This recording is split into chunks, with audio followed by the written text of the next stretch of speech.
Based off your name and your summoner name. My name is Ibrahim Alami. I play for Cloud9, and my in-game name is Fudge. I play top lane for Cloud9. Okay, so how did you come up with the name Fudge? So when I was young, I'm from Australia, so we obviously swear a lot. And when I was like, I think 9 or 10, I was playing like Call of Duty a lot on the console, and then I used to keep hearing the word fuck, and then I started saying it myself. My dad used to yell at me. He used to get really mad.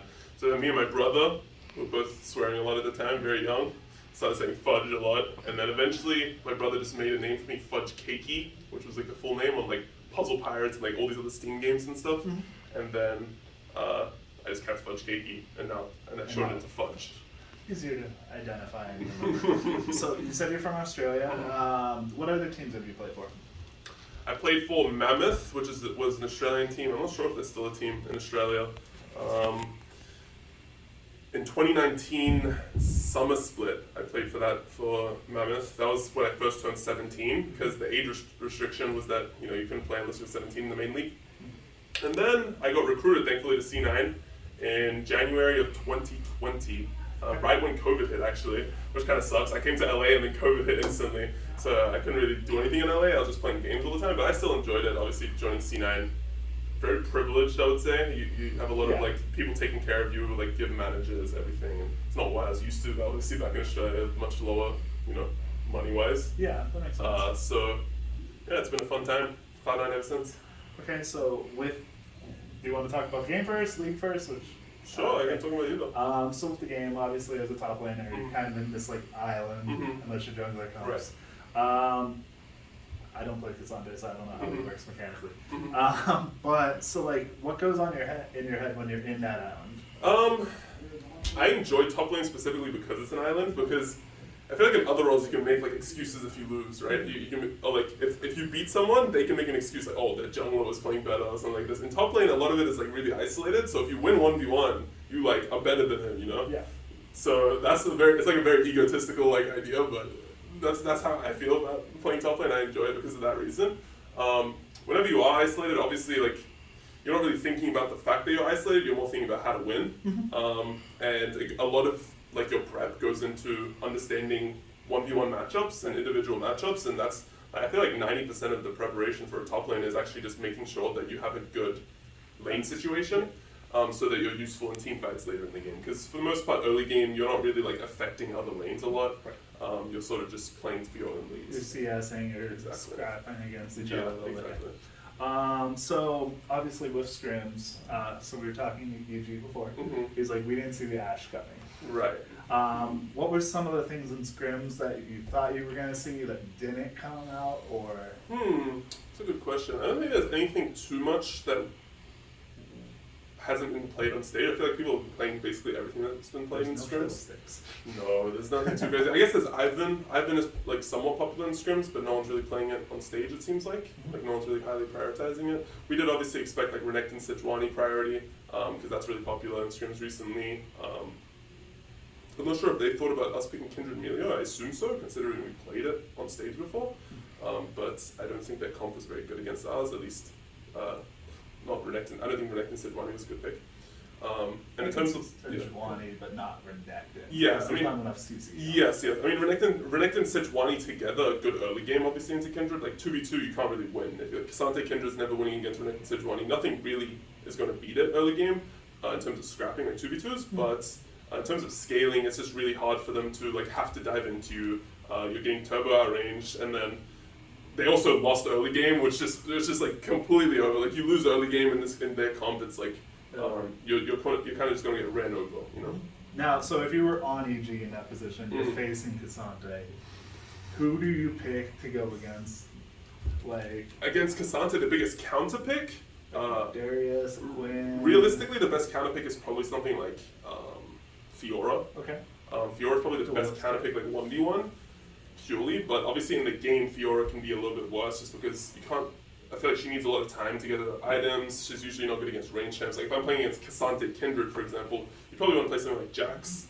But they obviously showed Renekton Sejuani. That's the reason why I picked Cassandra. But regardless, it's like the best counter pick into Cassandra 1v1 is probably like Fiora off the top of my head. Now, how much like free choice do you get when picking? Because obviously you have a champion pool when you're drafting. Right. Like, we have this in mind. But do you get like a little bit of a decision of like, oh, I want to go Casante versus X champion? Yeah, definitely. I think a lot of it happens in the meeting the night before. Like we have draft meetings the night before, deciding like what scenarios are going to happen if they pick this. What do we pick? This sort of stuff. And I talked about it with Miffy a lot. What I want to pick at the certain like 1-2 stuff like that, 2-3. And obviously I get freedom, like if I'm going 4-5, I'm going to 5 pick on red side, and I'm going to counter pick everything. I can just say like, oh, I want to pick Fiora here, and like, you know, try to like shit on the enemy top lane, or like pick like Gwen. Yeah. But realistically, right now, top laners are just playing like Kennen, Casante, Renekton. I feel like those are like the top 3 top laners that everyone's playing right now, just because they're always like strong in lane. The hard CC. Yeah, they're good CC, team fighters. Like good at Herald, which is obviously a very focal point of competitive right now at least. And it's been since like Herald came out. Yeah, sort of. Yeah, everyone's. I feel like people sort of just like started to copy like LPL now and LCK, where like everyone's just fighting Herald 5v5. Before, I feel like a lot of like NA and EU teams would just like give Herald, be okay with it. Now it feels like people are just like really highly prioritizing it. Obviously, it did get changed a lot since it's been out, but. Yeah, a lot of top laners' role, it seems right now, isn't actually like scaling and carrying in the late game, but rather just bridging the gap for your opponent. Assisting and helping. Yeah. So obviously you started in Australia. What got you into League? So I was so I played Call of Duty, and then I played Minecraft a lot when I was like 10, 11. And when I think I was 11, this was in like 2013. And I was watching this Minecraft YouTuber, I forgot who it was. I think it was just like randomly guy, and he mentioned League of Legends, and I was like, "What is League of Legends?" I searched it up, and it's like this hugely popular game. Like season 3 was when it started becoming really, really popular, and that was when I found out about it. And then I saw this League of Legends game. I downloaded it, I started playing it, and then I just got really addicted. It kind of ruined the rest of my life, to be honest. Like I stopped going to school a lot because I was really addicted to League, which was not good. Looking at if I looked at myself back then, I'd be very worried for myself, but thankfully it all turned out well. If I didn't become a pro player, you know, I wouldn't have the best career path. But yeah, I mean, League of Legends has been like a really big part of my life. Obviously the past like 8 years I've been playing it like pretty much 24/7. I don't think I've taken longer than like a week break from League of Legends in the past like 8 years. I understand. I started in 2013. But now it's more breaks. Right. With work, it's obviously. Of course. But so you started back then. What roles did you pick originally? Originally, I didn't play a specific role, so I played like specific champions. I would play Lee Sin, Yasuo, Vayne, Riven. So highly mechanical champions.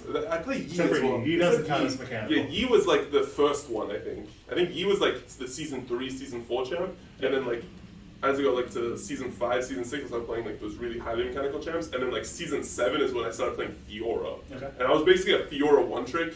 This is when I was about Diamond. I think I was still Diamond in season 7, and then I hit Challenger in preseason, playing Fiora, Camille, Jace. Those are my main 3 champions. Okay.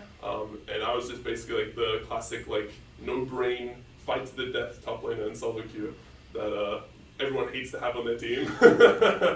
But thankfully I developed into someone with some brain cells. As a support jungle main, it Yeah. definitely hurts when they're run it down. So with moving to LA during the pandemic, obviously you had time to play games, but now that it's kind of over, have you at least like what have you got to do that you wanted to do? Obviously with the split, you can't just I'll just do whatever I want. But like, yeah, I mean, I've gone out more. I've like been more social, definitely. Obviously, I go out for a lot of like different like events and like there's parties, and I went to like a couple concerts, which I really enjoyed. And you know, I'm just like, honestly, before I even left Australia, I was never really like a social person. I was sort of just stay in my room all day. Obviously, I played League. So I definitely changed a lot personality-wise the past like year or so. Ever since last year, around April last year, I started being a lot more social and doing things with friends and, you know, experiencing more of my life other than just League of Legends. Right. And I've enjoyed it a lot. Now, you say concerts. What concerts? Or what kind of music do you like? Yeah, so I like hip-hop and R&B probably the most. My first concert was Kendrick Lamar. Okay. And then Steve Lacy, and then The Weeknd. And those are the 3 concerts I've been to in the past year or so. And those are the only concerts I've ever been to in my life. Oh wow. So I definitely enjoy hip hop a lot. I'm like transitioning a little bit into like, I guess like some like weird internet music vibe, like funk. I don't know if you know what that is, but it's like it's like I'm going into some weird category right now, but I mean I'm enjoying it. It's fun to explore a lot of different new music. And I also didn't listen to a lot of music when I was younger. I would sort of just like, I don't know, I was never really, I guess my family was never really a music kind of people that really got introduced to it. Nothing wrong with that. You just have to be acclimated. Right. So obviously music, concert. What other hobbies do you have during the off season? Obviously, you don't have time for. Yeah. I mean, obviously, you go out and you drink a little bit. That's a classic. I would just love honestly, I just love hanging out with my friends and just like chilling and talking about life. You know, that's what I really enjoy for the most part. And there's like the obvious things of just going out for dinners and stuff like that. I don't really have like super big hobbies like outside of games, and just like listening to music. I actually bought like $20,000 speakers because I got really into music, and a lot of my friends are like musicians. So we got speakers and then we just hang out and listen to music whenever we're hanging out. It's a nice fun vibe. I'm just like, oh god, $20,000 speakers. I'm like, what does that entail? Yeah, surround sound. Yeah, surround sound. Yeah, the house, everything. Like, the whole house vibrates. The bass hits. The subwoofers. There is a ginger root is apparently in town today or something. Oh really? So for anime expo parties. Oh, I see. Okay, go. Trying to remember my other questions that I had because I had some over there and now I'm blanking what they were. Favorite foods? Ooh. Because there's a lot of food types out here. Honestly, I'm like just a pure sugar guy.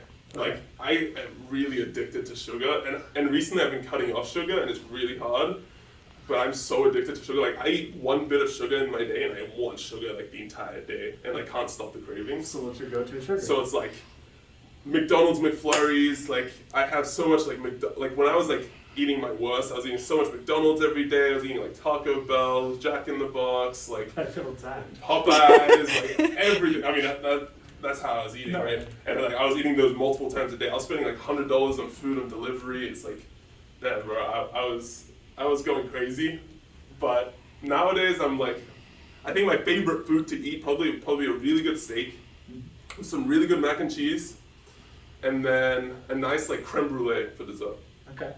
And you go two places for here? I go Boa. There's a place called Boa Steakhouse. It's in Santa Monica and also on Sunset Boulevard. Yeah. And those are that's like the classic C9 dinner spot as well. Like C9, whenever we have a team dinner, we go to Boa because Jack knows the owner or something, and then he can get a full like 16-person table. Oh wow! And it's very expensive, but you know Jack does it when we win. So you're going there tonight? Not tonight. We only go there when we have like playoff wins. You know, gotcha. The regular season wins aren't big enough for Jack to spend that kind of money. I get it. So Wolfgang Puck doesn't exist anymore in LA Live. I went to a place called The Cut by Wolfgang Puck. It's right next to Rodeo, I think. Yes, I think so. And I would say Boa's better, but Wolfgang Puck, The Cut was really good as well. I mean, I would just say it's more expensive, like slightly more expensive, but it just isn't. Not bigger, better portion. I wouldn't say better portions. I wouldn't say better quality either. Obviously, it has his name on it, so you know it's gonna up the price naturally. Okay, so we'll go back to league. Obviously you guys took first off us. What's the plan? Obviously, there's like a game plan, but like, what are your goals for the split, we'll say? My goals have been to keep up with all the other regions and how they've been playing their matchups and like the meta. I think usually what happens is I start to just not really focus on what the other regions are doing, sort of just focus on my own meta and not really try to find new things to improve on or see how other people are playing matchups in LCK or LPL. I think recently I've been focusing a lot more on how does LCK and LPL play these matchups? What are they doing that's better than me? What are they doing that's worse than me possibly? And just try to and just try to keep up to date, I guess. And I think I've been a lot more connected in terms of understanding matchups now that I've been doing that. And that's been my main goal, and that still will remain my main goal. I'm going to consistently work on that because I think a lot of, as I said before, top lane is just understanding the matchups and winning lane, or at least being in a good spot in the early game and making sure you do your job. And that's my main focus for this split. And I think if I continue to work towards, being that really good player in terms of like understanding all my matchups, I think I'll just naturally be the best top laner and how my team win. So now here's the question: Cloud9 keeps making the Worlds, but I think the furthest they got was semifinals. We got to semifinals in 2018, but that was me, ADS, obviously. Yeah, that was like with the I don't even know who the top laner was back then. Licorice. Or Yeah, it was Licorice, and then like Svenskeren, Blabber, Jensen, Sneaky, Zazel. That was the roster in 2018. And then in 2021, when I was playing, we got quarterfinals with Perks. And then 2022, last year, we got destroyed. I wasn't going to bring that one. Yeah, we got absolutely destroyed. So, obviously, we're looking forward to the Worlds. I mean, for me, like, a lot of my value as a player, like, has shifted away from, like, winning domestically, now that, like, obviously I've won domestically quite a few times. But you want to win internationally. I want to do well internationally. Like, I want to prove that I can be a player that stands up to the other top laners internationally. And I think now I'm on a better track, especially this split. After playing at MSI, I really like felt the loss, I think the most out of any other international tournament. And felt like the desire to be at that level, like really, really deeply. And I think that's definitely pushed me a lot this split to continue to work really hard and be really like diligent. Okay. Now, with you looking at the other teams, are there any certain players that you like idolize or look at specifically? You're talking about NA? No, in general. You can say in NA, general. say... In NA, I don't idolize anyone. in general, I would say Keen from LCK. I think he's really, really good on KT. Bin, obviously from BLG and LPL. I think is really, really good as well. I think those are probably the two main ones I look at. Zeus, I think, is someone who I always like enjoy playing against. I think he's very mechanical. CSKT right now? T1, yeah. T1, he's T1 right now.